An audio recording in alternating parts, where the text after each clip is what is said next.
Hi, hello, welcome to Yoke Stock. Actually, I have received few comments in my previous video to make this video in English. Basically, they just wanted to know what exactly I have discussed in that particular video. So yeah, this is an English video for the people who doesn't understand Telugu. I was trying to explain the difference between the illegal immigrant versus the illegal student. Basically, how they become a illegal. So if you wanted to know exactly, please follow all the way through and just don't ignore it, leave it in between. Okay, let's dive into the topic. So the difference between a illegal immigrant and the illegal student. The main focus is on the illegal immigrants at the moment in America. Trump is trying to get rid of all those illegal immigrants. Who is the illegal immigrant? The people who crossed the borders through the Mexican borders or in any form of shape, like if you traveled from India on a visit visa and then you ignore the length of stay, and after that if you are trying to stay back, so you will then become an illegal immigrant. So in the same way, the people cross the borders in any form of shape, by flights or by bus or by walk, or without having a valid document, proof of document. Means like if they catch you, you cannot show anything, like you have a valid visa or you have a valid some sort of stay, like asylum stay or any sort of legal stay. If you don't hold it, then you will then become a illegal immigrant. So that means this is the right time for them to get rid of these people so that the country will be clean. So that's what the Trump is thinking about. I know, I mean, it's not that easy to get rid of all those illegal immigrants, because they will do a lot of domestic works and cleaning works, and I mean, not all those Americans will do all these jobs. Anyway, that's a different matter. So that is what the illegal immigrant means, that who doesn't have a proper valid visa or proper valid document. So they are undocumented migrants. Next one is illegal student. What is illegal student? Illegal student is basically who comes to US with F1 visa, and then they will switch to OPT, and then they will switch to H1B, and further that is the regular way of processing the visa from visa to visa and settle in United States. But what some of the students will do, actually they are not allowed to do a part-time jobs outside the campus. They should only do the part-time jobs at 20 hours or whatever the number of hours that they are entitled to do in between the campus only. Whereas in a campus canteen or under the professor or whatever the possible way in a campus, if you are working outside, I mean, most of the students are coming to abroad just to make money. I know very few people that they want to do a proper graduations or a post graduations, and they want to settle down in a proper manner, like apply for a legal way.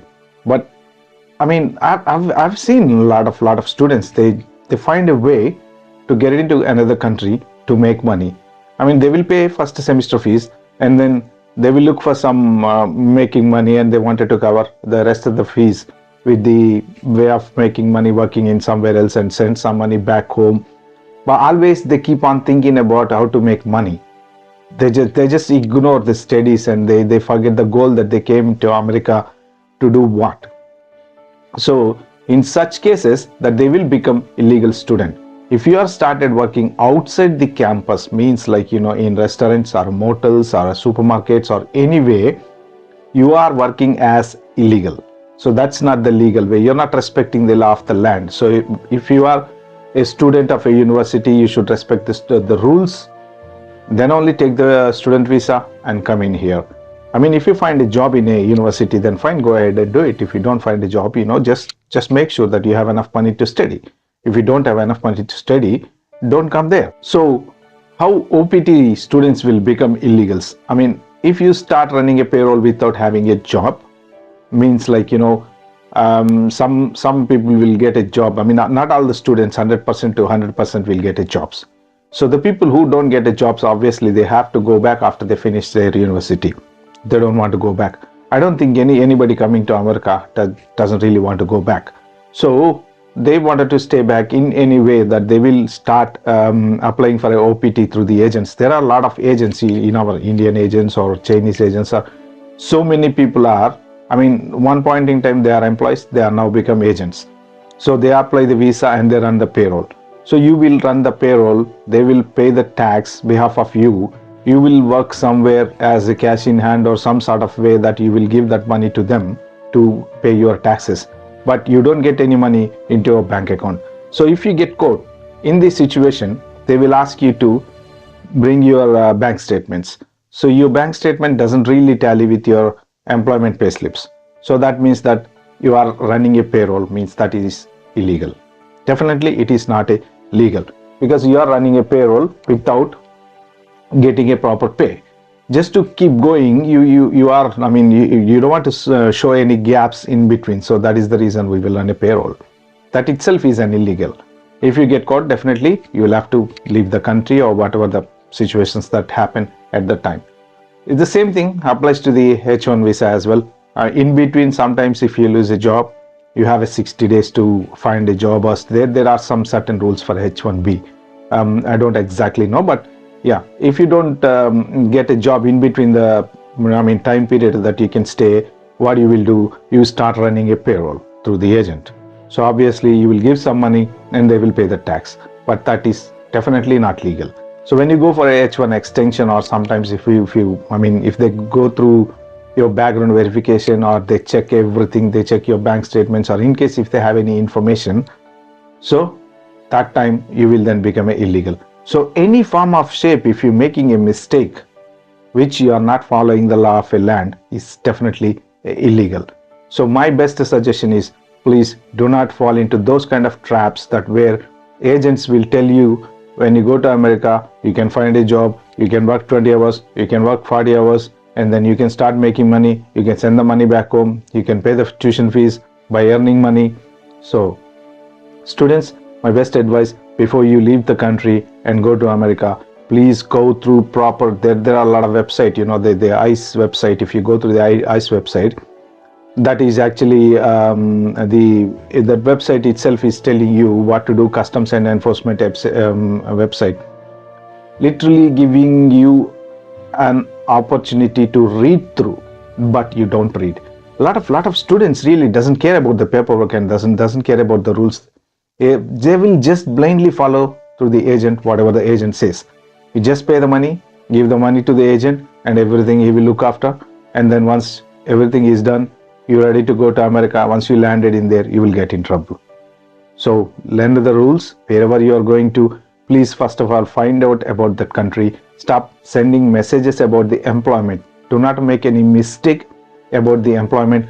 Don't send any messages to your friends that, yeah, can I find a job as soon as I get there? Where can I work? Can I work in a McDonald's? Can I work in a motels? Can I work in a restaurants?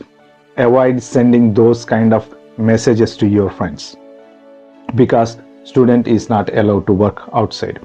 So try to be safe by sending minimum messages. You can ask any friends, like, where can I stay? What is my accommodation? Can I stay in a hostel, or this type of is fine. But anything, even if your people are OPT also, sometimes they turn back because they might find out that you're not really working.